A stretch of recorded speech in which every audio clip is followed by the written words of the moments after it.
Hello everyone, welcome back my YouTube channel. My name is Gulafsha और आप सभी देख रहे हैं मेरा official channel D U education club. I hope आप सभी ठीक होंगे और आप सभी अपनी अपनी स्टडी बहुत अच्छे से कर रहे होंगे। देखिए, आज की जो हमारी वीडियो है वो बीए प्रोग्राम सेमेस्टर 1 की होने वाली है। सेमेस्टर 1 में जो आपकी पॉलिटिकल साइंस है, आज हम इस पॉलिटिकल साइंस के इंपॉर्टेंट क्वेश्चंस कवर करेंगे। देखिए, ये जो पॉलिटिकल साइंस है इसका नाम है इंट्रोडक्शन टू पॉलिटिकल थ्योरी, यानी राजनीतिक सिद्धांत का परिचय। देखिए, ये जो पॉलिटिकल है इसके हम सारे ही जो इंपॉर्टेंट क्वेश्चन विद आंसर हैं उन्हें कवर करेंगे। और देखिए, इसमें जो जितने भी आपकी बुक में इंपॉर्टेंट क्वेश्चंस हैं या प्रीवियस ईयर में आए हैं, उन सभी क्वेश्चंस को हम कवर करेंगे। चलिए फिर बिना देरी करे हम लोग इस वीडियो की स्टार्टिंग करते हैं। एंड आप लोग मेरे यूट्यूब चैनल को सब्सक्राइब कर लीजिए एंड बेल आइकन को प्रेस कर लीजिए। ये फिर बिना देरी करे हम लोग स्टार्ट करते हैं। जैसे कि आप देख सकते हैं, जो हमारा फर्स्ट क्वेश्चन होगा हम इससे स्टार्ट करेंगे। फर्स्ट क्वेश्चन है हमारा, राजनीतिक सिद्धांत की प्रकृति तथा इसके महत्व पर प्रकाश डालिए। यानी जो राजनीतिक सिद्धांत है इसकी जो प्रकृति है इसके बारे में आपको बताना है और इसकी महत्व के बारे में बताना है कि राजनीतिक सिद्धांत की क्यों आवश्यकता है, हमें क्या महत्व है इसका। ठीक है, तो हम लोग स्टार्टिंग करेंगे परिचय से। परिचय में आप लिख सकते हैं, राजनीतिक सिद्धांत राजनीतिक विज्ञान का एक महत्वपूर्ण क्षेत्र है जो राजनीतिक विचारों, सिद्धांतों और मूल्यों का अध्ययन करता है।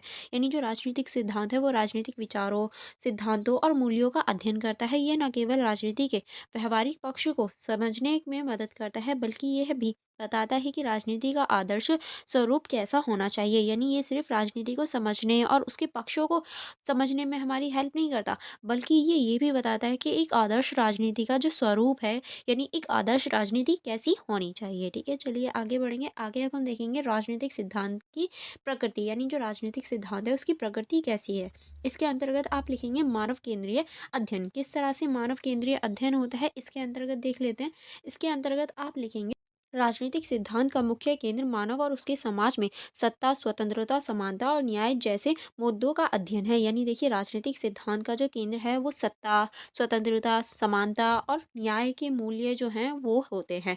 यह सत्ता के विभिन्न स्वरूपों और उनके प्रभावों का विश्लेषण करता है। यानी ये सत्ता के विभिन्न जो स्वरूप होते हैं और उनका जो प्रभाव होता है उनका विश्लेषण करने का कार्य करता है। अब हम देखेंगे सामाजिक और नैतिक आयाम। किस तरह से सामाजिक और नैतिक आयाम होते हैं इसके अंतर्गत आप लिख सकते हैं, ये समाज में नैतिक मूल्यों, आदर्शों और अधिकारों की भूमिका पर जोर देते हैं। यह समझने का प्रयास करते हैं कि समाज में शक्ति और संसाधनों का वितरण किस प्रकार से किया जा सकता है। यानी किस तरह से हम शक्ति का और जो संसाधन है उनका वितरण कर सकते हैं ताकि जो असमानता है वो ना फैले। ठीक है, अब हम देखेंगे वैज्ञानिक और दार्शनिक दृष्टिकोण। किस तरह से वैज्ञानिक और दार्शनिक दृष्टिकोण होता है इसको देख लेते हैं। इसके अंतर्गत आप लिख सकते हैं, राजनीतिक सिद्धांत एक और तर्क और अनुभवजनक तथ्यों के आधार पर वैज्ञानिक दृष्टिकोण अपनाता है। यानी जो राजनीतिक सिद्धांत है ये तर्क और अनुभवजनक जो तथ्य होते हैं उन पर वैज्ञानिक दृष्टिकोण को अपनाने का कार्य करता है। तो दूसरी ओर एक दार्शनिक के माध्यम से आदर्शवाद और नैतिकता पर बल देता है। अगर एक और ये चीजें करता है, दूसरी ओर जो दार्शनिक शास्त्र के माध्यम से आदर्शवाद और नैतिकता पर भी बल देता है। ठीक है, अब आगे चलेंगे। आगे हम देखेंगे सामायिक और ऐतिहासिक। यानी सामायिक और ऐतिहासिक को देख लेते हैं। इसके अंतर्गत हम देखेंगे राजनीतिक सिद्धांत का स्वरूप ऐतिहासिक और सामायिक दोनों है। यह अतीत की घटनाओं और विचारों से सीख लेकर वर्तमान राजनीतिक समस्याओं का समाधान प्रस्तुत करता है। यानी देखिए, ये जो इतिहास है, इतिहास की चीज़ों को समझता है और उनसे सीख लेकर जो वर्तमान यानी प्रेजेंट टाइप में जो प्रॉब्लम्स होती हैं उनका सल्यूशन निकालता है। ठीक है, अब हम देखेंगे सार्वभौमिक और सापेक्ष। यानी किस तरह से सार्वभौमिक और ये सापेक्ष की भूमिका निभाता है, चलिए इसको देख लेते हैं। इसके अंतर्गत आप लिख सकते हैं, राजनीतिक सिद्धांत सार्वभौमिक मूल्यों की बात करता है जैसे स्वतंत्रता और समानता, लेकिन यह समाज और संस्कृति के सापेक्ष भी होता है। यानी देखिए, जो राजनीतिक सिद्धांत है वो स्वतंत्रता, समानता की तो बात करता है, लेकिन ये सांस्कृतिक रूप से संपेक्ष भी होता है। ठीक है, अब हम देखेंगे राजनीतिक सिद्धांत का महत्व, कि राजनीतिक सिद्धांत जो है इसका क्या महत्व है। तो पहला आप लिखेंगे राजनीतिक व्यवस्था की समझ। किस तरह राजनीतिक सिद्धांत नागरिकों को नेताओं और राजनीतिक प्रणालियों और उसके तत्वों को समझने में सहायता करता है। यह सत्ता, सरकार और कानून की भूमिका को स्पष्ट करता है। यानी जो राजनीतिक सिद्धांत है वो नेताओं की जो रणनीतियाँ होती हैं, राजनीतिक चीज़ें होती हैं, उनको समझने में नागरिकों को मदद करता है। सत्ता हो गई, सरकार हो गई, और जो कानून है उसकी जो भूमिका है उसको समझने में भी स्पष्टता दिखाता है और उसको समझने में मदद करता है नागरिकों के लिए। ठीक है, नेक्स्ट आप इसमें लिखेंगे समाज में न्याय और समानता की स्थापना। यानी जो न्याय समाज है उसमें न्याय और जो समानता है उसकी भी स्थापना करता है। किस तरह से राजनीतिक सिद्धांत न्याय और समानता जैसे मूल्यों को बढ़ावा देता है। ये बताता है कि समाज में प्रत्येक व्यक्ति के अधिकार और कर्तव्य कैसे सुनिश्चित किए जाएंगे। यानी ये जो है ये समाज में सिर्फ उनके मूल्यों को ही नहीं निर्धारित करता, बल्कि उनके कर्तव्यों को भी बताता है कि उन्हें क्या-क्या चीज़ें करनी है। ठीक है? नेक्स्ट अब हम देखेंगे राजनीतिक विचारधाराओं का मूल्यांकन। किस तरह से यह विभिन्न विचारधाराओं जैसे लोकतांत्रिक, साम्यवाद, समाजवाद और पूंजीवाद का विश्लेषण करता है। यानी ये जो है ये लोकतांत्रिक, साम्यवाद, समाजवाद और पूंजीवाद का भी विश्लेषण करता है। इसमें हमें यह समझने में मदद मिलती है कि कौन-सी विचारधारा समाज के लिए बेहतर हो सकती है। यानी ये जो है ये हमें ये भी बताने का कार्य करता है कि हमें किस विचारधारा का पालन करना है जो हमारे समाज में आगे लेकर जाएगी, यानी हमारे समाज का विकास करेगी, और कौन सी विचारधारा हमारे समाज के लिए बेहतर होगी। ठीक है? अब हम देखेंगे है सामाजिक परिवर्तन में भूमिका, यानी ये जो है ये किस तरह से सामाजिक परिवर्तन में भूमिका निभाती है। ठीक है? चलिए इसको देख लेते हैं। इसके अंतर्गत आप लिख सकते हैं सामाजिक सिद्धांत समाज में सुधार और परिवर्तन की प्रेरणा देते हैं। यह पुराने और अनैतिक नियमों को काटकर नए और नैतिक मूल्यों की स्थापना की दिशा में कार्य करते हैं। यानी ये जो है ये जो पुरानी चीज़ें हैं या पुराने जो नियम हैं उनको काट कर उन्हें ख़त्म करके जो नए नियम हैं, नई नैतिक मूल्य हैं, उनको स्थापित करने का कार्य भी करते हैं। ठीक है? अब हम देखेंगे राजनीतिक चेतनाओं का विकास। किस तरह से ये नागरिकों को उनके अधिकारों, कर्तव्यों और राजनीतिक प्रक्रियाओं के प्रति जागरूक करते हैं, जिससे लोकतांत्रिक मजबूत होता है और नागरिक अधिकार सक्रिय रूप से भाग ले पाते हैं। यानी ये नागरिकों को सक्रिय रूप से भाग लेने और उनके जो कर्तव्य हैं और उनके जो अधिकार हैं, कर्तव्य हैं और राजनीतिक प्रक्रिया है, उससे वो जागरूक कर पाते हैं और उन्हें जागरूक बनाने का कार्य करते हैं। ठीक है? अब हम देखेंगे भविष्य की दिशा। किस तरह से भविष्य की दिशा, इसके अंतर्गत आप लिख सकते हैं राजनीतिक सिद्धांत ये सोचने में मदद करता है कि भविष्य में समाज और राजनीति का स्वरूप कैसा होना चाहिए। ये आदर्श समाज के निर्माण के लिए मार्गदर्शन प्रदान करता है। यानी ये हमें ये सोचने पे भी मजबूर करता है कि भविष्य में जो हमारी राजनीति है वो कैसी होगी और उसे हम किस तरह से एक आदर्श समाज या एक आदर्श राजनीति में परिवर्तित कर सकते हैं। ठीक है? अब हम देखेंगे इस क्वेश्चन का निष्कर्ष। क्या आप निष्कर्ष में क्या लिख सकते हैं? निष्कर्ष में आप लिख सकते हैं राजनीतिक सिद्धांत न केवल एक शैक्षणिक विषय है, बल्कि यह समाज और राजनीति के संचालन के लिए एक मार्गदर्शन भी है। यानी देखिए ये जो राजनीतिक विज्ञान है वो सिर्फ एक शैक्षणिक यानी शिक्षा वाला ही विषय नहीं है, बल्कि ये जो है ये हमारी राजनीति और जो हमारा समाज है उसे मार्गदर्शन देने का भी कार्य करता है। इसकी प्रकृति बहुआयामी है और इसका महत्व व्यापक है। यानी जो इसकी प्रकृति है वो बहुआयामी है और इसका महत्व भी बहुत बड़ा है। यह हमें न केवल राजनीतिक प्रणाली को समझने में मदद करता है, बल्कि समाज में नैतिकता, न्याय और समानता की स्थापना में भी सहायक है। जैसे कि अभी हमने देखा ये सिर्फ राजनीतिक प्रणाली को ही नहीं बताता या ये राजनीतिक प्रणाली को बनाने का कार्य नहीं करता, बल्कि ये जो हमारी नैतिकता है, न्याय है और समानता है उसको भी स्थापित करने में सहायक है। इसीलिए राजनीतिक सिद्धांत का अध्ययन समाज के प्रत्येक व्यक्ति के लिए महत्वपूर्ण हो जाता है। इसीलिए सभी को राजनीतिक सिद्धांत का जो अध्ययन है वो करना चाहिए। ठीक है? नेक्स्ट क्वेश्चन की तरफ चलेंगे। नेक्स्ट क्वेश्चन है हमारा स्वतंत्रता की मार्क्सवादी अवधारणा क्या है तथा स्वतंत्रता की विभिन्न धारणाएं बताइए। यानी स्वतंत्रता की जो मार्क्सवादी अवधारणा है उसके ऊपर आपको चर्चा करनी है और स्वतंत्रता की जो विभिन्न धारणाएं हैं उसके ऊपर आपको चर्चा करनी है। देखिए अगर स्वतंत्रता से रिलेटेड कोई भी क्वेश्चन आता है तो आप उसमें ये ऐड कर सकते हैं। इसका परिचय देख लेते हैं, यानी स्वतंत्रता की मार्क्सवादी अवधारणा को देख लेते हैं कि आप इसके अंतर्गत या ये कहूँ आप इसके परिचय में क्या लिख सकते हैं। इसके परिचय में आप लिख सकते हैं मार्क्सवादी विचारधारा में स्वतंत्रता को केवल व्यक्तिगत स्तर पर स्वतंत्र नहीं माना गया है, बल्कि इसे सामाजिक, आर्थिक और राजनीतिक संदर्भ में परिभाषित किया गया है। यानी अगर हम स्वतंत्रता की बात कर रहे हैं तो इसे सिर्फ व्यक्तिगत स्तर पर ही स्वतंत्र नहीं माना गया है, बल्कि इसे सामाजिक, आर्थिक और राजनीतिक संदर्भ में भी परिभाषित किया गया है। कार्ल मार्क्स और उसके सहयोगी फ्रेडरिक एंगल्स ने स्वतंत्रता की व्याख्या सामाजिक आर्थिक संरचना के संदर्भ में की है। यानी कार्ल मार्क्स और इनके जो सहयोगी थे फ्रेडरिक एंगल्स, इन्होंने स्वतंत्रता की जो व्याख्या है वो सामाजिक आर्थिक संरचना के संदर्भ में भी की है। इनके अनुसार स्वतंत्रता का वास्तविक अर्थ व्यक्ति की समाज को उनके संबंधों को से मुक्त करना है जो उन्हें उनके श्रमों और अधिकारों से वंचित रखती है। ठीक है? चलिए आगे बढ़ेंगे। आगे अब हम देखेंगे जो इसके मुख्य बिंदु हैं। इसके मुख्य बिंदु में हम देखेंगे आर्थिक स्वतंत्रता। किस तरह से कार्ल मार्क्स के अनुसार पूंजीवादी व्यवस्था में श्रमिक वर्ग आर्थिक रूप से स्वतंत्र नहीं होते क्योंकि उसके श्रम का शोषण होता है। ठीक है? नेक्स्ट अब हम इसमें देखेंगे स्वतंत्रता का अर्थ है उत्पादन के साधनों का निजी स्वामित्व समाप्त करना और उन्हें समाज के सामूहिक नियंत्रण में लाना। यानी जो उत्पादन के साधन होते हैं उन पर सामूहिक अधिकार होना चाहिए, ना कि निजी अधिकार। ठीक है, निजी अधिकार को समाप्त कर देना चाहिए।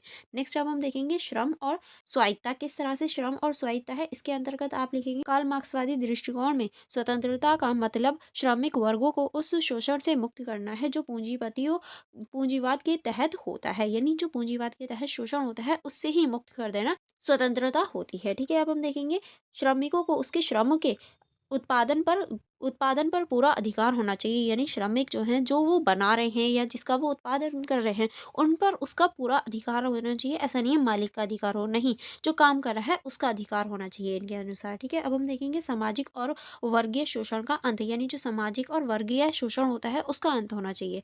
किस तरह से, इसके अंतर्गत आप लिख सकते हैं स्वतंत्रता तभी संभव है जब समाज से वर्गीय विभाजन समाप्त होगा। कार्ल मार्क्स के अनुसार वर्गहीन समाज में ही वास्तविक स्वतंत्रता संभव है, यानी इनके जो वर्ग व्यवस्था है उसको खत्म कर देना चाहिए, तभी हम एक्चुअल में जो स्वतंत्रता है उसे प्राप्त कर पाएंगे। ठीक है, अब हम आगे चलेंगे। आगे हम देखेंगे व्यक्तिगत और सामूहिक स्वतंत्रता। इसके अंतर्गत आप लिख सकते मार्क्सवादी दृष्टिकोण में व्यक्तिगत स्वतंत्रता का महत्व है, लेकिन इसमें सामूहिक स्वतंत्रता के साथ जोड़ा गया है, यानी देखिए इसमें व्यक्तिगत स्वतंत्रता का भी महत्व है, लेकिन इसे भी जो सामूहिक स्वतंत्रता होती है उसके साथ जोड़कर देखा गया है। ठीक है, अब हम इसमें देखेंगे व्यक्ति तभी स्वतंत्र हो सकता है जब समाज के सभी ये लोग समान रूप से स्वतंत्र हो, यानी व्यक्ति की जो स्वतंत्रता है वो तभी संभव है जब समाज में सभी लोग एक रूप से स्वतंत्र हो, तभी व्यक्ति की स्वतंत्रता हो सकती है। ठीक है, नेक्स्ट अब आगे लिखेंगे राजनीतिक स्वतंत्रता और राज्य का लोप।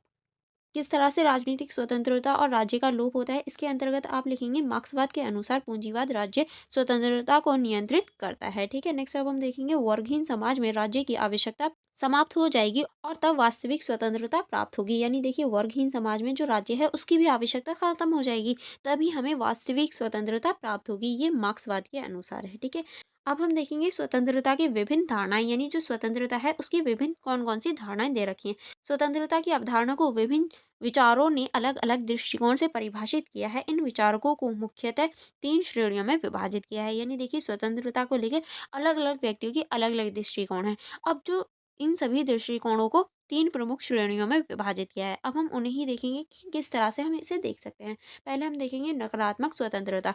नकारात्मक स्वतंत्रता की परिभाषा आप लिख सकते हैं, यह स्वतंत्रता की वह धारणा है जिसमें व्यक्ति को बाहरी बाधाओं और हस्तक्षेपों से मुक्त होना चाहिए, यानी इनका मानना होता है नकारात्मक स्वतंत्रता वालों का कि जो व्यक्ति है उसकी जो बाहरी बाधाएं और हस्तक्षेप है उससे वो मुक्त होना चाहिए। जो इसके प्रमुख विचारक हैं वो हैं थॉमस हॉब्स और जॉन लॉक और इसे है बैलिन, ये इसके प्रमुख विचारक हो गए। और इसके जो मुख्य बिंदु हैं इसमें आप लिख सकते हैं व्यक्ति अपनी इच्छा अनुसार कार्य कर सकता है जब तक वह दूसरों की स्वतंत्रता को बाधित ना करे, यानी जो व्यक्ति है वो अपनी इच्छा अनुसार अपना कार्य करे या फिर जो उसे करना है वो करे, बस दूसरों की जो स्वतंत्रता है वो उसको बाधित ना करे, उसे कोई नुकसान ना पहुंचाए। ठीक है, आगे आप इसमें लिखेंगे इसमें राज्य का हस्तक्षेप न्यूनतम होना चाहिए, यानी राज्य कोई भी हस्तक्षेप नहीं करेगा किसी की भी स्वतंत्रता में।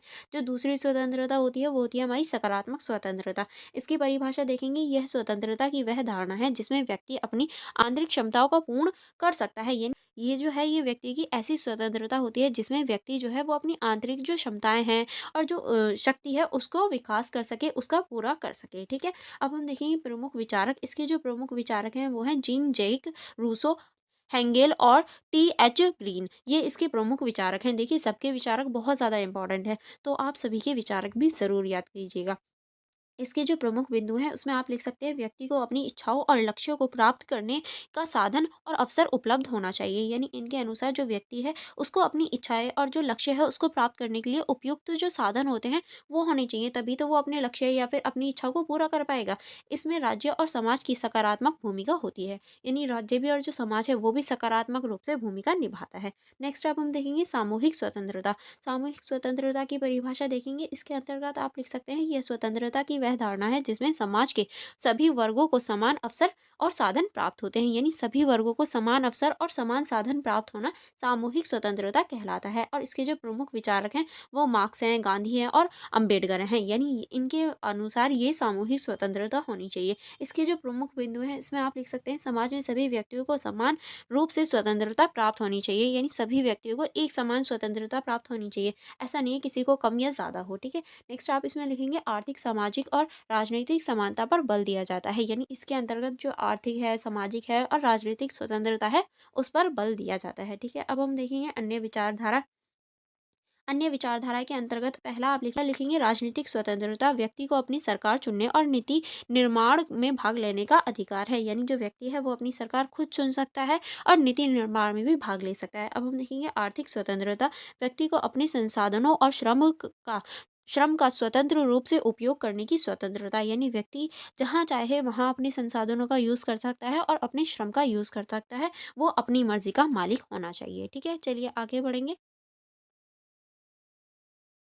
आगे अब हम देखेंगे सांस्कृतिक स्वतंत्रता। इसके अंतर्गत आप लिख सकते हैं व्यक्ति को अपनी भाषा, धर्म और परंपराओं का पालन करने की स्वतंत्रता होनी चाहिए। यानी जो भी व्यक्ति जिस भी भाषा को बोलना चाहे उस भाषा का चयन कर सकता है, जो भी धर्म चाहे वो उस धर्म का पालन कर सकता है, अपनी परंपराओं का पालन कर सकता है। वो अपनी धर्म को, अपनी परंपराओं को पालन करने के लिए स्वतंत्र होता है। ठीक है, अब हम देखेंगे इस क्वेश्चन का निष्कर्ष। निष्कर्ष में आप लिख सकते हैं स्वतंत्रता की अवधारणा अलग अलग विचारों और विचारधाराओं के आधार पर भिन्न भिन्न होती है। मार्क्सवादी दृष्टिकोण स्वतंत्रता को सामाजिक और आर्थिक संदर्भ में देखते हैं। अभी हमने देखा कि अलग अलग विचारकों और अलग अलग विचारधाराओं से जो स्वतंत्रता की अवधारणा है वो भी अलग अलग है। जैसे कि अगर हम मार्क्सवादी दृष्टिकोण की बात करें तो स्वतंत्रता जो होती है वो हमारी सामाजिक और आर्थिक संदर्भ में देखी जा सकती है, जबकि अन्य विचारकों ने इसे व्यक्तिगत और राजनीतिक संदर्भ में परिभाषित किया है। और अभी हमने औरों के भी विचार देखे जो कि इसे व्यक्तिगत और राजनीतिक संदर्भ में परिभाषित करते हैं। नकारात्मक, सकारात्मक और सामूहिक स्वतंत्रता की यह धारणाएं मिलकर स्वतंत्रता की व्यापक समझ को प्रदान करती है। क्योंकि अभी हमने देखा स्वतंत्रता तीन प्रकार की होती है। पहली हमारी नकारात्मक, दूसरी सकारात्मक, तीसरी सामूहिक स्वतंत्रता, जो कि अलग अलग धारणाएं प्रदान करने का कार्य करती हैं। स्वतंत्रता केवल बाधाओं की अनुमति नहीं देती बल्कि यह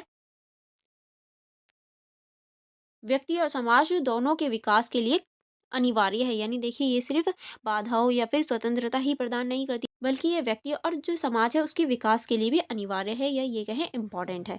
आई होप आपको अभी तक सारे क्वेश्चन समझ में आ रहे होंगे। आप वीडियो को लाइक कर दीजिए वरना आप लास्ट में भूल जाते हैं। ठीक है, चलिए अब हम नेक्स्ट क्वेश्चन की तरफ पढ़ेंगे। नेक्स्ट क्वेश्चन है हमारा रॉल्स के न्याय सिद्धांत का आलोचनात्मक मूल्यांकन कीजिए। यानी जो रॉल्स का न्याय सिद्धांत है इसका आपको आलोचनात्मक मूल्यांकन करना है। इसका परिचय देख लेते हैं। परिचय में आप क्या लिख सकते हैं, चलिए इसका परिचय देख लेते हैं। परिचय में आप लिखेंगे जॉन रॉल्स का न्याय सिद्धांत यानी थ्योरी ऑफ जस्टिस समकालीन राजनीतिक दर्शन में एक महत्वपूर्ण योगदान है। रॉल्स ने न्याय सिद्धांत क्षमता के रूप में परिभाषित किया है और दो प्रमुख सिद्धांत प्रस्तावित किए। यानी देखिए जो रॉल्स का न्याय सिद्धांत है उन्होंने इस न्याय सिद्धांत को एक न्याय के रूप में निष्पक्षता के आधार पर इसे परिभाषित किया है और इसके दो प्रमुख जो है वो सिद्धांत है। पहला है समानता का सिद्धांत, हर व्यक्ति को समान पहलू, अधिकार और स्वतंत्रता प्राप्त होनी चाहिए। दूसरा है हमारा असमानता का सिद्धांत, असमानता तभी स्वीकार्य जब वह समाज के सबसे कमजोर वर्ग के हित में हो और अवसरों की समानता सुनिश्चित करे। यानी देखिए एक तो इनकी धारणा है कि सभी को समान अधिकार होने चाहिए और दूसरी है असमानता का सिद्धांत, जिसमें जो है वो असमानता तब स्वीकार्य है, यानी असमानता तब होनी चाहिए जब वो सबसे कमजोर वर्ग के लिए हित में काम कर रही हो।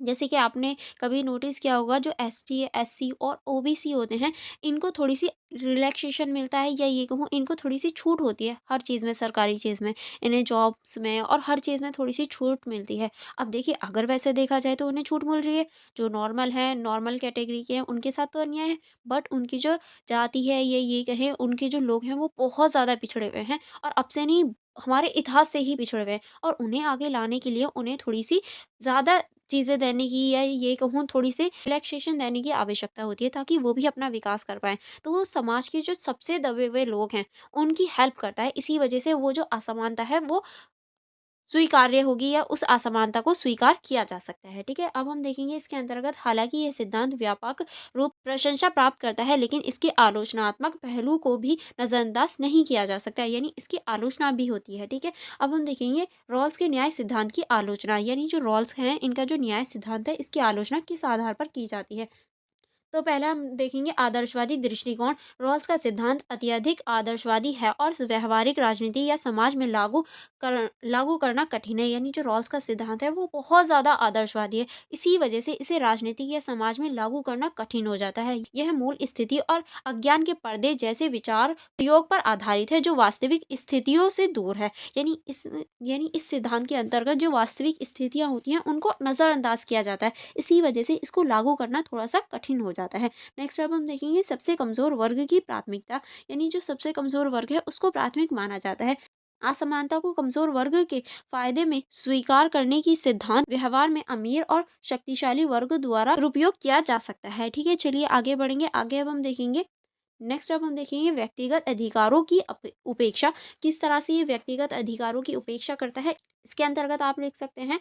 आलोचकों का तर्क है कि रॉल्स सामूहिक भलाई पर इतना ज़्यादा जोर देते हैं कि वो व्यक्तिगत की स्वतंत्रता और उसके अधिकारों को अनदेखा कर देते हैं। यानी जो इनके आलोचक हैं उनका तर्क है कि जो रॉल्स का सिद्धांत है वो सामूहिक भलाई पर इतना ज़्यादा जोर देते हैं कि जो व्यक्तिगत स्वतंत्रता होती है वो उसको नज़रअंदाज कर देते हैं। ठीक है, अब हम देखेंगे सामाजिक और सांस्कृतिक विविधताओं की उपेक्षा। इसके अंतर्गत आप लिख सकते हैं रॉल्स का सिद्धांत एक समरूप समाज की परिकल्पना करता है और बहुसांस्कृतिक समाजों की जटिलताओं को पर्याप्त रूप से संबोधित नहीं करता। ठीक है, अब हम देखेंगे मार्क्सवादी आलोचना, यानी जो मार्क्सवाद है वो किस तरह से इनकी आलोचना करते हैं। इसके अंतर्गत आप लिख सकते हैं मार्क्सवादी दृष्टिकोण से रॉल्स का सिद्धांत पूंजीवादी समाज की असमानताओं को वैध ठहराने का प्रयास करता है और वर्ग संघर्ष को नजरअंदाज करता है। यानी इनके अनुसार जो पूंजीवादी व्यवस्था है वो गलत है और जो असमानता है या संघर्ष और जो वर्ग संघर्ष है उसको नजरअंदाज करने का कार्य करता है।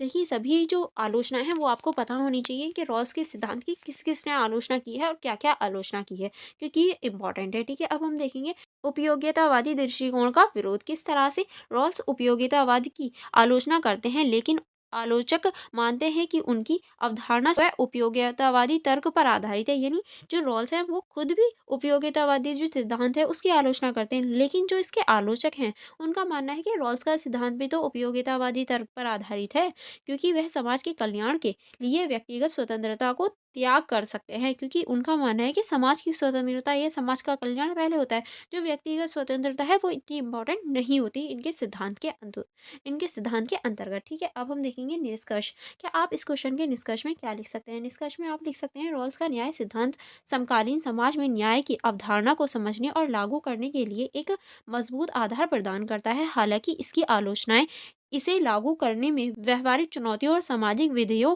के प्रति इसकी संवेदनशीलता की कमी को उजागर करती हैं। यानी देखिए ये जो है ये लागू हो सकता है, लेकिन इसकी जो चुनौतियां हैं और इसकी जो आलोचना है वो इसे कहीं न कहीं संदर्भित करने का कार्य करती हैं। यह सिद्धांत आदर्श समाज के निर्णय के लिए प्रेरणा देता है, लेकिन इसे व्यावहारिकता के साथ संतुलित करना आवश्यक है। यानी ये देखिए ये जो है ये एक हमें आदर्श समाज की प्रेरणा तो देते हैं, लेकिन इसे व्यावहारिकता के साथ संतुलन करना बहुत ज़्यादा आवश्यक है, तभी हम इसको अपना सकते हैं। ठीक है, चलिए आगे बढ़ेंगे नेक्स्ट क्वेश्चन की तरफ। नेक्स्ट क्वेश्चन है हमारा न्याय पर प्लेटो और अरस्तू के विचार। यानी जो न्याय है उस पर आपको प्लेटो और अरस्तू के विचार बताने हैं कि प्लेटो के अनुसार न्याय क्या है और अरस्तू के अनुसार न्याय क्या है। तो पहले हम देखेंगे परिचय। परिचय में आप लिख सकते हैं प्राचीन यूनानी दार्शनिक प्लेटो और अरस्तू ने न्याय के विषय पर अपने विचार प्रस्तुत किए हैं। यानी देखिए दोनों ने अपने अपने विचार प्रस्तुत किए हैं जो आज भी राजनीतिक दर्शन के अध्ययन में महत्वपूर्ण स्थान रखते हैं। दोनों ने न्याय को समाज और व्यक्ति के लिए अनिवार्य गुण माना, लेकिन इनके दृष्टिकोण विभिन्न है। यानी दोनों का मानना है कि जो न्याय है वो एक अनिवार्य गुण है या बहुत इंपॉर्टेंट है, लेकिन इन दोनों के जो गुण है वो अलग अलग है। ठीक है, अब हम देखेंगे प्लेटो के न्याय के विचार। यानी पहले हम देखेंगे प्लेटो के न्याय के विचार। प्लेटो के अनुसार क्या है न्याय। प्लेटो ने न्याय की अवधारणा को अपने ग्रंथ द रिपब्लिक यानी गणराज्य में विस्तार से समझाया है। उनके अनुसार यानी देखिए जो प्लेटो है उन्होंने अपनी ग्रंथ द रिपब्लिक में न्याय के बारे में बताया है। इनके अनुसार जो न्याय है वो व्यक्तिगत न्याय है। न्याय तब प्राप्त होता है जब व्यक्ति अपने भीतर तीन अंगों यानी मन आत्मा और शरीर में सामंजस्य बना रहता है। यानी देखिए व्यक्ति को तब न्याय प्राप्त होता है जब वो अपने अंदर के जो मन है, आत्मा है और शरीर है उसमें सामंजस्य बना लेता है। अब इसमें हम आगे लिखेंगे बुद्धि। बुद्धि को शासन करना चाहिए। ठीक है, नेक्स्ट अब हम देखेंगे साहस को बौद्धिक के निर्देशों का पालन करना चाहिए। इच्छाओं को नियंत्रित करना चाहिए, तभी हम जो स्वतंत्रता है या ये कहें जो न्याय है उसको प्राप्त कर सकते हैं। ठीक है, आगे देखेंगे सामाजिक न्याय। सामाजिक न्याय क्या है। समाज में न्याय तब होता है जब प्रत्येक प्रत्येक वर्ग यानी शासन, सैनिक और श्रमिक अपनी अपनी भूमिका निभाएं और दूसरे के कार्य में हस्तक्षेप ना करें। यानी देखिए समाज में न्याय तब संभव है जब हर वर्ग यानी शासक हो, सैनिक हो या श्रमिक हो, सब अपना अपना कार्य करें और दूसरे के कार्य में हस्तक्षेप ना करें यानी टांग ना अड़ाएं।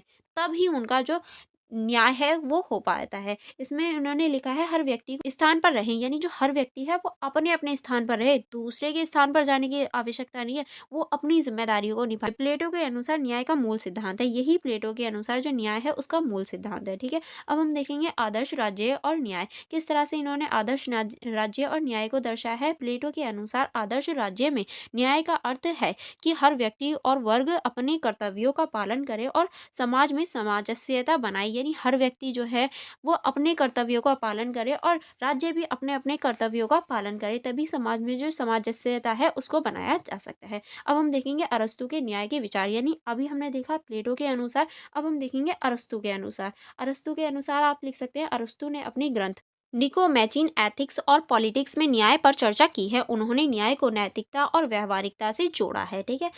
अब हम देखेंगे इनके अनुसार सामान्य न्याय क्या है। यह समाज में समग्र कानून का पालन करने से संबंधित है, यानी समाज में समग्र कानून होना चाहिए तभी हमारा सामाजिक न्याय होता है। न्याय न्याय समाज के भले के लिए कानूनों और अनुपालन में निहित होता है, ठीक है? अब हम देखेंगे विशेष न्याय, कि विशेष न्याय क्या होता है। अरस्तु ने विशेष न्याय को दो भागों में विभाजित किया है। पहला होता है हमारा वितरणात्मक न्याय, संसाधन और समाज का वितरण योग्यता और योगदान के आधार पर किया जाना चाहिए, यानी जो संसाधन है और समानता है उनका जो वितरण है वो योग्यता और योगदान के आधार पर होना चाहिए। नेक्स्ट इनके अनुसार जो न्याय है वो है सुधारात्मक न्याय। यह अन्याय और असमानता को ठीक करने के लिए लागू होता है, जैसे कानूनी दंड या मुआवजा। यानी देखिए जो सुधारात्मक न्याय है, ये जो समाज में अन्याय या असमानता हो जाती है उनको ठीक करने के लिए होता है, जिसमें हम कानूनी दंड या फिर मुआवजा को लिख सकते हैं, ठीक है? चलिए आगे बढ़ेंगे। आगे अब हम देखेंगे माध्यमिक वर्ग। अरस्तु ने न्याय को संतुलन के रूप में देखा। उनके अनुसार न्याय का मतलब है कि अत्यधिक और न्यायता के बीच संतुलन बनाए रखना, ठीक। अब हम देखेंगे प्लेटो और अरस्तु में अंतर, यानी जो प्लेटो है और जो अरस्तु हैं इन दोनों में क्या डिफरेंसेस हैं। अभी हमने दोनों को अलग अलग देखा, अब हम देखेंगे एक साथ इन दोनों में क्या डिफरेंसेस हैं। तो पहला हम देखेंगे प्लेटो ने न्याय को आदर्शवादी दृष्टिकोण से देखा, जबकि अरस्तु ने इसे व्यवहारिक और यथार्थवादी दृष्टिकोण से समझा। यानी देखिए प्लेटो के अनुसार जो न्याय है वो एक आदर्शवादी दृष्टिकोण है, बल्कि जो अरस्तु हैं इनके अनुसार ये व्यवहारिक और यथार्थवादी दृष्टिकोण से इसे हमें समझना चाहिए, ठीक है? आगे चलेंगे। आगे अब हम देखेंगे प्लेटो का न्याय समाज में सामूहिक संगठन पर केंद्रित है, जबकि अरस्तु का न्याय व्यक्तिगत नैतिकता और समाज के भौतिक हित पर आधारित है, ठीक है? अब हम देखेंगे प्लेटो ने वर्गों की भूमिका पर जोर दिया है, जबकि अरस्तु ने व्यक्तिगत योगदान और संतुलन को प्राथमिकता दी है। यानी प्लेटो के अनुसार जो वर्ग है उसकी भूमिका इम्पोर्टेंट होती है और अरस्तु के अनुसार जो व्यक्तिगत भूमिका होती है वो इम्पोर्टेंट होती है। आई होप आपको इन दोनों में डिफरेंसेस समझ में आ गए होंगे। अब हम देखेंगे इस क्वेश्चन का निष्कर्ष। इस क्वेश्चन के निष्कर्ष में आप लिख सकते हैं प्लेटो और अरस्तु दोनों ने न्याय को समाज के लिए आवश्यक गुण बताया है, यानी दोनों का मानना है कि जो न्याय है वो आवश्यक है समाज के लिए, लेकिन इनके दृष्टिकोण आदर्शवाद और यथार्थवाद के बीच विभाजित है, यानी इन दोनों के जो दृष्टिकोण है वो अलग अलग हैं। एक आदर्शवाद का समर्थन करता है, एक यथार्थवाद का समर्थन करता है। प्लेटो ने आदर्श राज्य और वर्गीय सामंजस्य को न्याय का आधार बनाया, जबकि अरस्तु ने नैतिकता, संतुलन और व्यवहारिक कानून को न्याय की नींव बताई है। दोनों विचार आज भी सामाजिक और राजनीतिक चिंता को दिशा प्रदान करते हैं। यानी देखिए दोनों के जो दृष्टिकोण हैं वो अलग अलग हैं।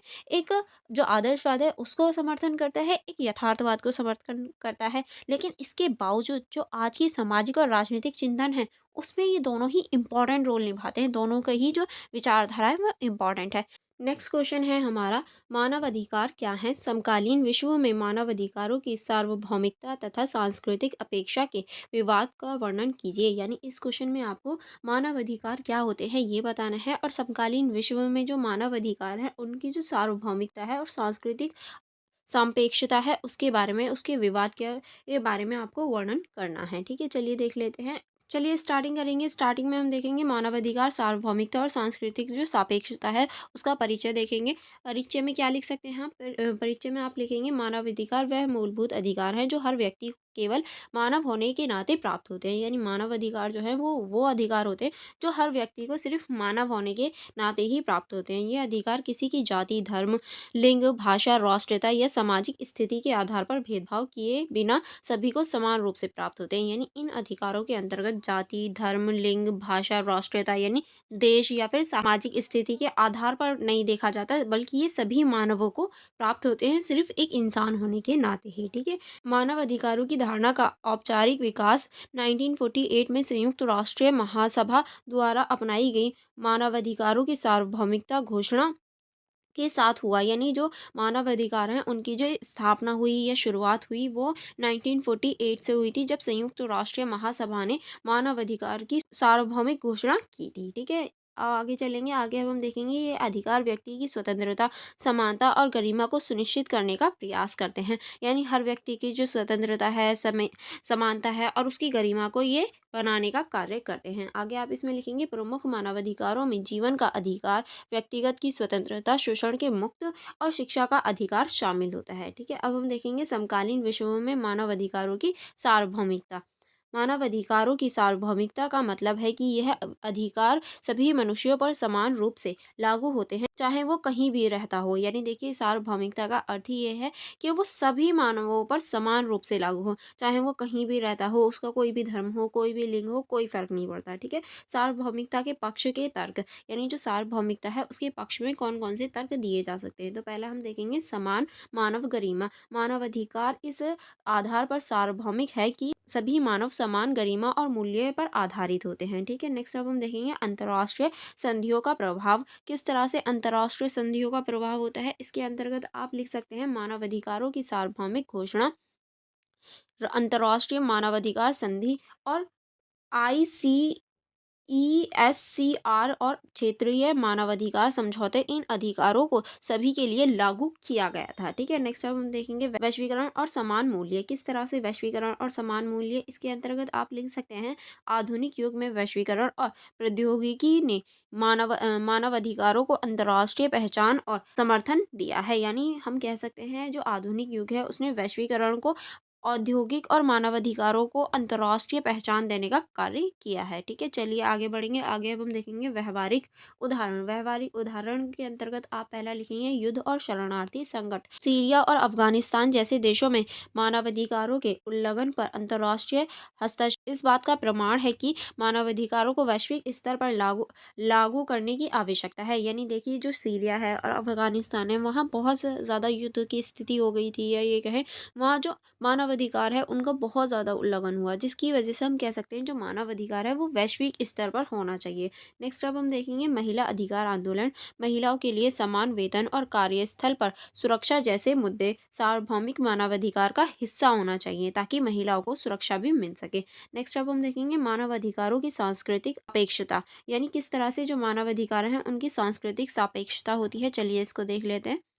इसके अंतर्गत आप लिख सकते हैं सांस्कृतिक सापेक्षता के अनुसार मानव अधिकारों को विभिन्न सांस्कृतिक, सामाजिक और धार्मिक संदर्भों को समझा और लागू किया जा सकता है। ठीक है। नेक्स्ट अब हम देखेंगे सांस्कृतिक सापेक्षता के पक्ष में तर्क। किस तरह से सांस्कृतिक सापेक्षता के पक्ष में तर्क दिया जा सकता है। तो पहला आप लिखेंगे संस्कृति की विविधता। किस तरह से अलग अलग समाजों की सांस्कृतिक परंपराओं और मूल्य भिन्न होते हैं, क्योंकि जितने भी समाज होते हैं उनके सबकी अलग अलग परंपराएं होती हैं, अलग अलग चीज़ें होती हैं, जिसकी वजह से उनके मूल्य भी भिन्न होते हैं, जो मानवाधिकारों की व्याख्या और क्रियान्वयन को प्रभावित करता है। इसी वजह से जो मानवाधिकार होते हैं और उनकी जो व्याख्या होती है वो क्रियान्वयन तरीके से होती है, या फिर हम ये कह सकते हैं क्रियान्वयन को परिभाषित करता है। ठीक है। आगे चलेंगे। आगे हम देखेंगे पश्चिमी आधिपत्य का आरोप। यानी जो पश्चिमी आधिपत्य है उसका आरोप किस तरह से है, इसमें आप लिखेंगे कई आलोचकों का मानना है कि मानवाधिकारों की सार्वभौमिक घोषणा पश्चिमी विचारधाराओं पर आधारित है, जो एशियाई, अफ्रीका और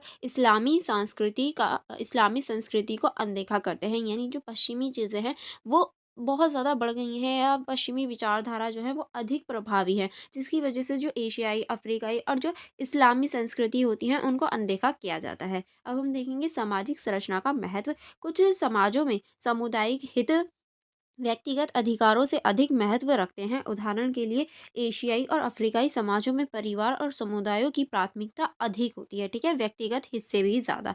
उदाहरण के रूप में देख लेते हैं, उदाहरण के रूप में आप धार्मिक जो परंपराएं होती हैं उसको लिख सकते हैं। कुछ इस्लामी देशों में सीरिया कानून के तहत अधिकारों की व्याख्या अंतर्राष्ट्रीय मानवाधिकार मानकों से भिन्न होती है, यानी उनके अंतर जो अधिकार हैं, व्यक्तिगत अधिकार, उनसे ज़्यादा मानव अधिकारों को नहीं रखा जाता है, ठीक है। अब हम देखेंगे जाति प्रथा। भारत में जाति प्रथा को समाप्त करने के प्रयास मानवाधिकार और पारंपरिक संरचना के बीच संघर्ष का उदाहरण है, क्योंकि देखिए जो हमारी परंपराएं हैं वो जाति व्यवस्था को रखती हैं, लेकिन जो मानव अधिकार है वो जाति व्यवस्था को ख़त्म करता है। तो इसकी वजह से हम दोनों के बीच में जो संघर्ष है उसको देख सकते हैं। अब हम देखेंगे सार्वभौमिकता बनाम सांस्कृतिक सापेक्षता का विवाद, यानी जो सार्वभौमिकता है और जो सांस्कृतिक सापेक्षता है इसके बीच में किस तरह से विवाद होता है, इसको देखेंगे। पहले हम देखेंगे सार्वभौमिकता के आलोचक कहते हैं, यानी जो सार्वभौमिकता की आलोचना करते हैं वो लोग क्या कहते हैं, मानव अधिकारों की सार्वभौमिकता सांस्कृतिक विविधता की अनदेखी करती है, क्योंकि ये सांस्कृतिक विविधता को नहीं देखती। नेक्स्ट आप इसमें लिखेंगे, यह विचारधारा पश्चिमी देशों के औपनिवेशिक दृष्टिकोणों को बढ़ावा देती है, यानी जो पश्चिमी देश हैं उनकी जो औपनिवेशिक दृष्टिकोण है उनको बढ़ावा देने का प्रयास करती है ये विचारधारा, इसीलिए सार्वभौमिकता का विरोध किया जाता है। अब हम देखेंगे सांस्कृतिक सापेक्षता की आलोचक कहते हैं, यानी जो सांस्कृतिक सापेक्षता है उसके जो आलोचक हैं वो क्या कहते हैं, सांस्कृतिक सापेक्षता ने नाम पर मानवाधिकार का दुरुपयोग हो रहा है, यानी देखिए इनका मानना है कि सांस्कृतिक सापेक्षता के नाम पर जो मानव अधिकार हैं उनका दुरुपयोग होता है, इसीलिए हमें इसको बंद करना चाहिए। उदाहरण के रूप में आप लिखेंगे महिला और अल्पसंख्यकों के साथ भेदभाव को परंपरा के नाम पर सही ठहराते हैं, यानी देखिए जो महिला और जो अल्पसंख्यक हैं उनके साथ जो भेदभाव होता है उन्हें परंपराओं के नाम पर ये सही ठहरा देते हैं कि हमारी तो परंपरा में ऐसा ही हो रहा है, तो उसकी वजह से ये इसका विरोध करते हैं, ठीक है। नेक्स्ट आगे इसमें लिख सकते हैं, यह व्यक्ति के मौलिक अधिकारों और सामूहिक परंपराओं के अधीन रहता है, ठीक है। आगे अब हम देखेंगे संतुलन की आवश्यकता, किस तरह से संतुलन की आवश्यकता होती है, इसके अंतर्गत पहला आप लिखेंगे सार्वभौमिकता और सापेक्षता का समायोजन, किस तरह से जो सार्वभौमिकता है और सापेक्षता है उसका समायोजन होता है। इसके अंतर्गत आप लिखेंगे मानव अधिकारों की सार्वभौमिकता को लागू करते समय स्थानीय सांस्कृतिक परंपराओं का सम्मान किया जाना चाहिए, यानी जो स्थानीय सांस्कृतिक परंपराएं होती हैं हमारी उनको ध्यान में रखा जाना चाहिए। नेक्स्ट आप हम देखेंगे सामूहिक और व्यक्तिगत अधिकारों में संतुलन, यानी जो हमारे सामूहिक और व्यक्तिगत अधिकार होते हैं, सामूहिक मतलब जो हमारे समूह के अधिकार होते हैं, व्यक्तिगत मतलब जो हमारे अपने व्यक्ति के होते हैं, उनके बीच में संतुलन किस तरह से सामूहिक हितों को ध्यान में रखते हुए व्यक्ति की मौलिक अधिकारों की रक्षा होनी चाहिए। ऐसा नहीं है सामूहिक हित खत्म हो जाए या व्यक्तिगत हित खत्म हो जाए, दोनों को ध्यान में रखकर संतुलन बनाना चाहिए। नेक्स्ट अब हम देखेंगे स्थानीय समाधान, किस तरह से मानव अधिकारों के मुद्दों का समाधान सांस्कृतिक परिप्रेक्ष्य में ढूंढना अधिक प्रभावी हो सकता है, यानी अगर हम सांस्कृतिक परिप्रेक्ष्य में मानव अधिकारों के जो मुद्दे हैं उनका जो आंसर है, ये कहें उनका जो सल्यूशन है वो ढूंढेंगे तो वो ज़्यादा अधिक प्रभावी होगा। अब हम चलेंगे निष्कर्ष की ओर कि आप इस क्वेश्चन के निष्कर्ष में क्या लिख सकते हैं। चलिए देखेंगे निष्कर्ष की ओर। निष्कर्ष में आप लिख सकते हैं मानव अधिकारों की सार्वभौमिकता और सांस्कृतिक सापेक्षता के बीच विवाद ये दर्शाता है कि मानव अधिकारों का क्रियान्वयन सरल नहीं है। एक और मानव अधिकारों को सार्वभौमिक मानने से विकसित स्तर पर समानता और न्याय सुनिश्चित करता है, वहीं दूसरी ओर सांस्कृतिक विविधता की अनदेखी उसके प्रभाव क्रियान्वयन में बाधा बन सकती है। यह विवाद को सुलझाने के लिए वैश्विक और स्थानीय दृष्टिकोणों के बीच संतुलन बनाना चाहिए, यानी देखिए अगर हम इन दोनों में ही जो संतुलन है वो बनाना चाहते हैं तो हमें वैश्विक स्तर पर और जो स्थानीय स्तर है उन दोनों में संतुलन की आवश्यकता होगी, ठीक है। चलिए नेक्स्ट क्वेश्चन की तरफ चलेंगे। नेक्स्ट क्वेश्चन देख लेते हैं। नेक्स्ट क्वेश्चन है हमारा, आप सेंसरशिप और स्वतंत्रता के बीच के संबंधों को कैसे समझ सकते हैं, यानी आपको इसमें सेंसरशिप और जो स्वतंत्रता है उसके बीच के संबंधों को बताना है कि सेंसरशिप और जो स्वतंत्रता है उसके बीच के संबंधों को कैसे समझ सकते हैं। तो पहले देखेंगे परिचय। परिचय में आप लिखेंगे सेंसरशिप और स्वतंत्रता का संबंध राजनीतिक समाज और नैतिकता के जटिल मुद्दों से जुड़ा हुआ है, यानी देखिए जो हमारी सेंसरशिप है उसका जो संबंध है वो हमारा राजनीतिक समाज और जो हमारी नैतिकता है उसके जो जटिल मुद्दे हैं उससे जुड़ा हुआ है। एक और स्वतंत्रता विशेष रूप से अभिव्यक्ति की स्वतंत्रता को लोकतांत्रिक समाज का मूल आधार माना जाता है, यानी जो हमारी स्वतंत्रता है वो लोकतांत्रिक समाज का अधिकार है। वहीं दूसरी ओर सेंसरशिप का उद्देश्य समाज में अनुशासन और व्यवस्था बनाए रखना है। दोनों के बीच का संबंध हमेशा विवादास्पद और संतुलन साधने का प्रयास करता है, क्योंकि दोनों का जो संबंध है वो विवादास्पद रहता है और इन दोनों में संतुलन बनाने का प्रयास किया जाता है। अब हम पहले देखेंगे स्वतंत्रता का महत्व, कि स्वतंत्रता क्यों ज़रूरी है। तो पहले हम देखेंगे अभिव्यक्ति की स्वतंत्रता।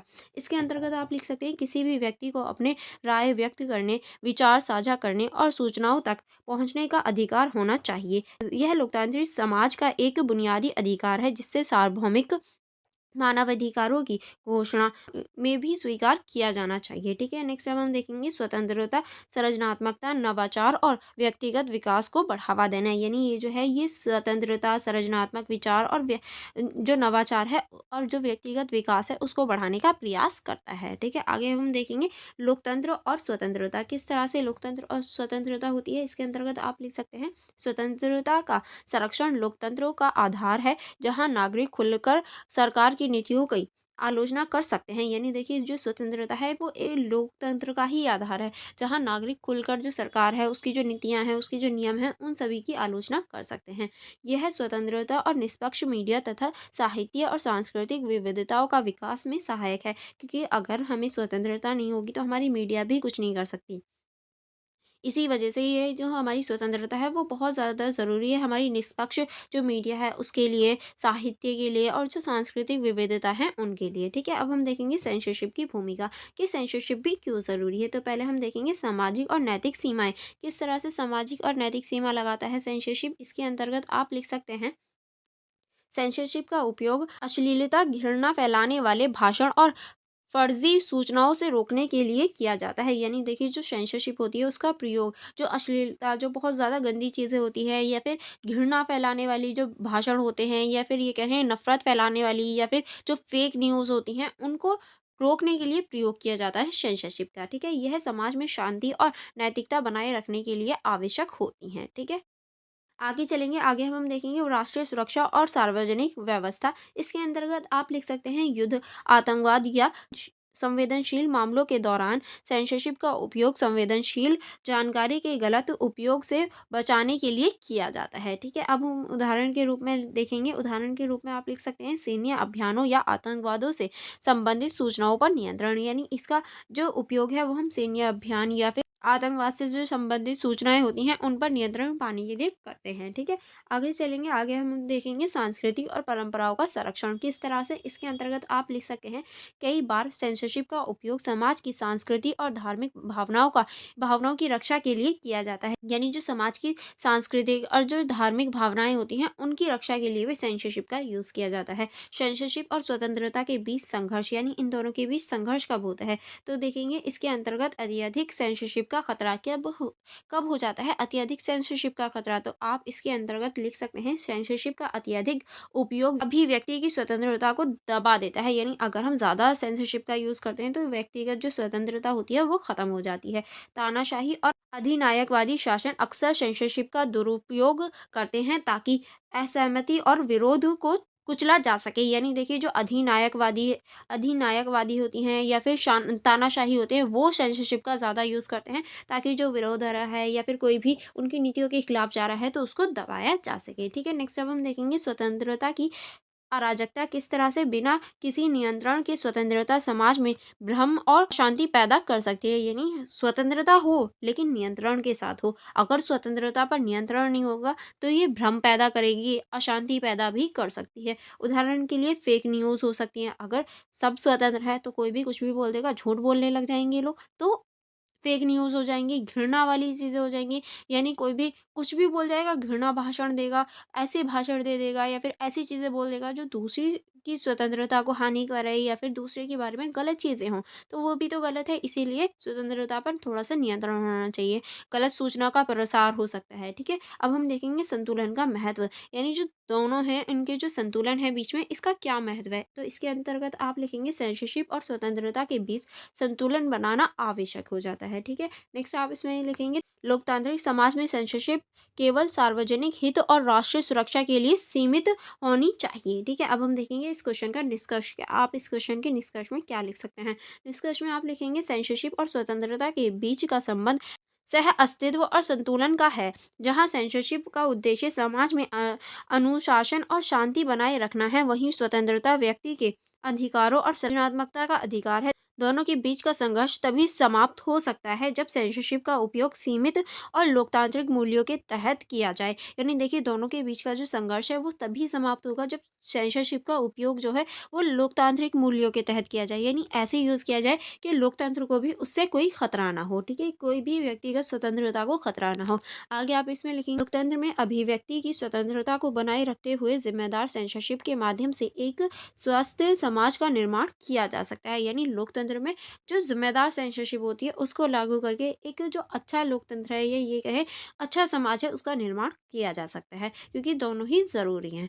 अब हम नेक्स्ट क्वेश्चन की तरफ चलेंगे। नेक्स्ट क्वेश्चन है हमारा, भारत में सेंसरशिप पर बहस को कैसे समझ सकते हैं। यानी जो भारत है उसमें जो सेंसरशिप को लेकर बहस होती है उसको हम कैसे समझ सकते हैं, ये आपको बताना है। चलिए फिर इसका परिचय देख लेते हैं। भारत में सेंसरशिप पर बहस किस तरह से आप इसको लिख सकते हैं। भारत में सेंसरशिप का मुद्दा ऐतिहासिक, राजनीतिक और सांस्कृतिक संदर्भ में हमेशा से बहस का केंद्र रहा है, क्योंकि देखिए जो सेंसरशिप है वो ऐतिहासिक, राजनीतिक और जो सांस्कृतिक संदर्भ है उसके अनुसार हमेशा जो बहस का मुद्दा ये रहा है। सेंसरशिप का मुख्य उद्देश्य समाज में शांति और नैतिकता को बनाए रखना है। यानी सेंसरशिप किसी पर निगरानी करने के लिए नहीं लगाई जाती हमारे भारत में, सिर्फ शांति और जो नैतिकता है उसको बनाए रखने के लिए की जाती है। लेकिन यह अक्सर अभिव्यक्ति की स्वतंत्रता पर प्रतिबंध लगाने के कारण विवादास्पद बन जाता है, क्योंकि अगर इसे लागू करते हैं तो कहीं ना कहीं किसी ना किसी व्यक्ति की जो स्वतंत्रता होती है उस पर प्रतिबंध लग जाता है। ठीक है, अब हम आगे चलेंगे। आगे आप इसमें लिखेंगे, भारत में सेंसरशिप का कानूनी आधार किस तरह से। भारतीय संविधान संविधान के अनुच्छेद 19(1)(a) में अभिव्यक्ति की स्वतंत्रता का अधिकार दिया गया है। यानी जो हमारी अभिव्यक्ति की स्वतंत्रता है उसका जो अधिकार है वो हमारा अनुच्छेद 19(1) यानी ए में दिया गया है। ठीक है, चलिए आगे बढ़ेंगे। आगे अब हम देखेंगे, हालांकि अनुच्छेद 19(2) यानी खा के तहत यह अधिकार संविधान के सार्वजनिक व्यवस्था, नैतिकता और राष्ट्रीय सुरक्षा जैसे कारणों से सीमित किया जा सकता है। यानी देखिए 19(a) में तो दिया गया है कि हाँ हमें अधिकार है, 19(2) में ही हमें ये भी बताया गया है कि अगर ये जो हमारी स्वतंत्रता है ये हमारे संविधान की, सार्वजनिकता की या ऐसी नैतिकता या राष्ट्रीय सुरक्षा के बीच में आती है तो इसे सीमित भी किया जा सकता है। ठीक है, नेक्स्ट अब हम देखेंगे सेंसरशिप के कानून। सिनेमैटोग्राफ्ट एक्ट जो कि हमारा 1952 में आया था, फिल्मों के लिए सेंसरशिप का प्रावधान किया गया था।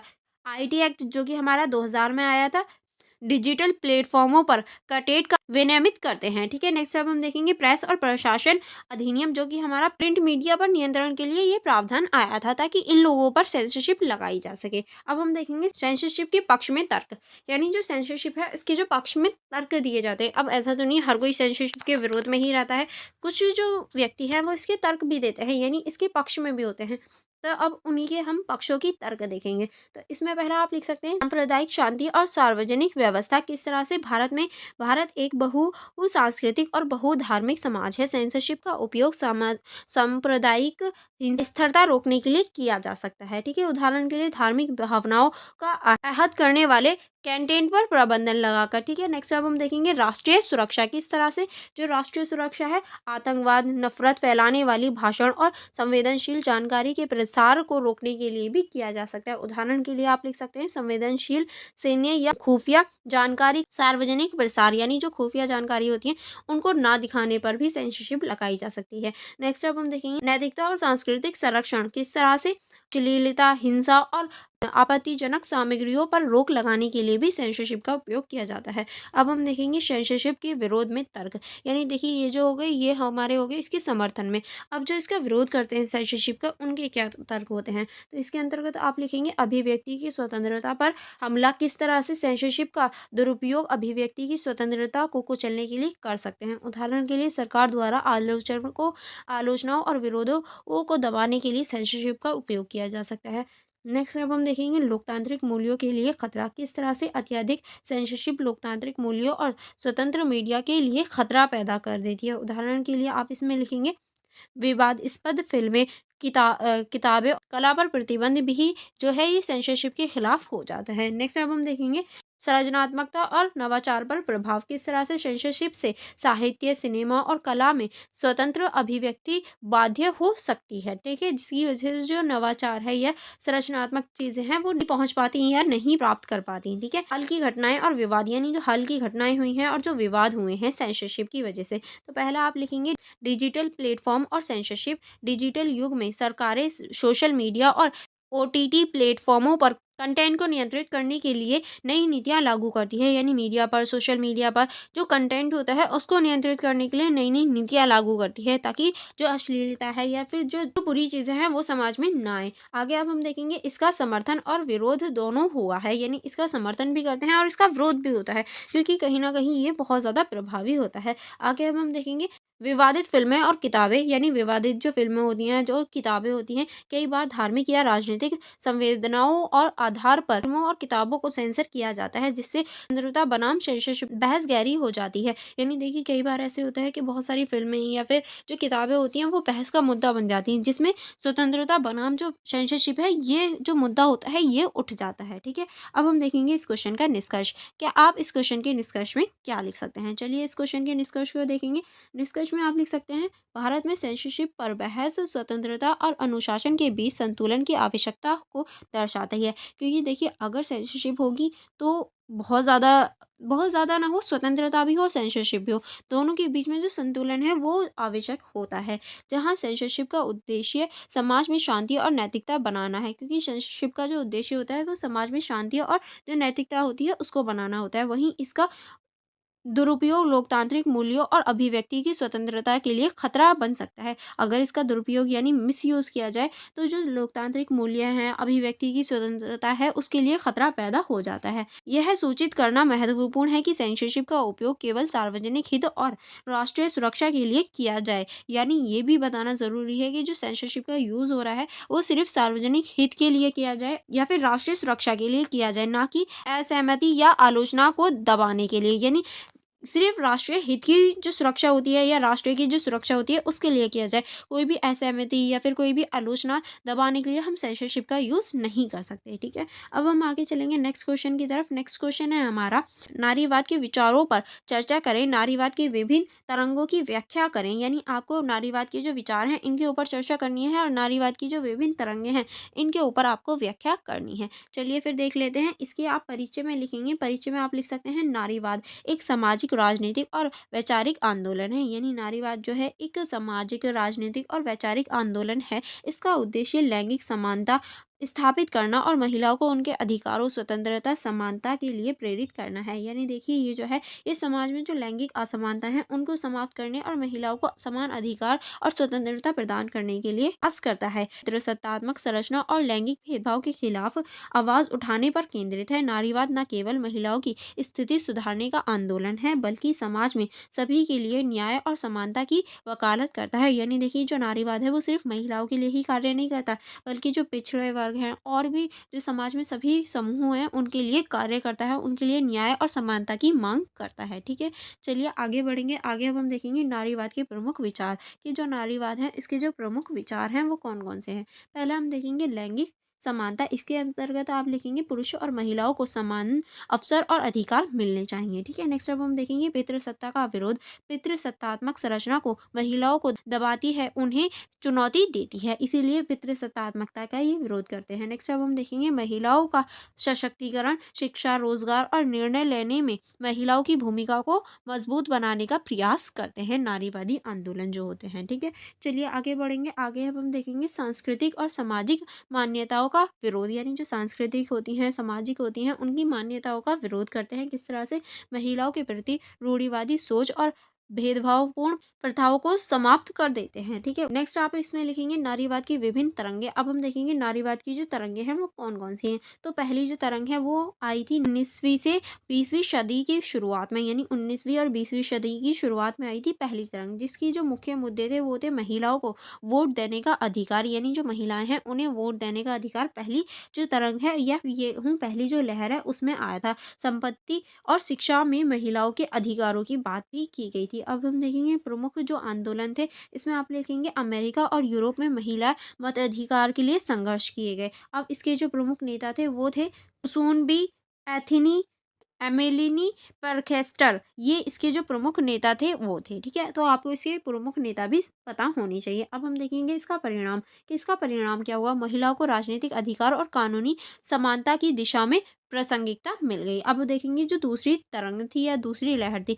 जो कि हमारी 1960 से 1980 के दौरान आई थी। इसका जो मुख्य उद्देश्य था वो था लैंगिक असमानता, कार्यस्थल में भेदभाव, प्रजनन अधिकार और घरेलू जो हिंसा होती है उसको खत्म करने का इसका उद्देश्य था। ठीक है, इसकी जो प्रमुख विचारधाराएं थी वो थी पर्सनल इज पॉलिटिकल, यानी व्यक्तिगत अनुभवों को सामाजिक और राजनीतिक महत्व दिया गया। ठीक है, अब इसके जो प्रमुख नेता थे वो थे हमारे बिट्टी फ्रेंडन, ग्लोरिया स्टाइनम। ठीक है, अब हम देखेंगे इसके परिणाम। रोजगार और शिक्षा में महिलाओं की स्थिति में सुधार, गर्भपात और प्रजनन अधिकारों की वकालत, यानी इसके अंतर्गत जो महिलाओं की स्थिति थी उसमें सुधार की मांग की गई थी। ठीक है, अब हम देखेंगे तृतीय तरंग, जो कि हमारी यानी 1990 के दशक के बाद में ये आई थी। इसके जो प्रमुख मुद्दे थे वो थे विधवा और बहुलता पर ध्यान केंद्रित करना, यानी जो विधवा थी और जो बहुलता थी उस पर ध्यान केंद्रित करना, नस्ल, वर्ग और जातीयता के साथ लैंगिक असमानता को जोड़कर देखा गया था। इसकी जो विशेषताएं थी वो थी यह नारीवाद के प्रति एक लचीला और समावेशी दृष्टिकोण अपनाते थे। यानी ये जो है ये नारीवाद के प्रति लचीला और समावेशी दृष्टिकोण अपनाने का प्रयास करते थे। अब हम देखेंगे प्रमुख जो चिंतन थे उसमें आप लिखेंगे महिलाओं की विविध पहचानों और अनुभवों को स्वीकार करना, यानी इसके अंतर्गत महिलाओं की विविध जो पहचान है और उनके जो अनुभव है उनको स्वीकार करने की बात की गई थी। अब हम देखेंगे चतुर्थ तरंग, यानी चौथा जो चरण था वो था हमारी 21वीं सदी जो कि अब है। यानी इसका जो मुख्य उद्देश्य है वो है डिजिटल नारीवाद, यौन उत्पीड़न, यानी #M2 आंदोलन और समान वेतन। यानी देखिए इसके अंतर्गत जो डिजिटल नारीवाद है उसको बढ़ावा दिया गया है, जो यौन उत्पीड़न है उसके खिलाफ आंदोलन किए गए। जैसे कि आप देख सकते हैं #Me Too, ये जो आंदोलन है ये नारियों के लिए ही चलाया गया और समान वेतन की बात की गई इसके अंतर्गत। ठीक है, चलिए आगे बढ़ेंगे। आगे अब हम देखेंगे इसके अंतर्गत प्रमुख जो विशेषताएं थी। इसमें आप लिखेंगे सोशल मीडिया के माध्यम से जागरूकता फैलाना, यानी सोशल मीडिया के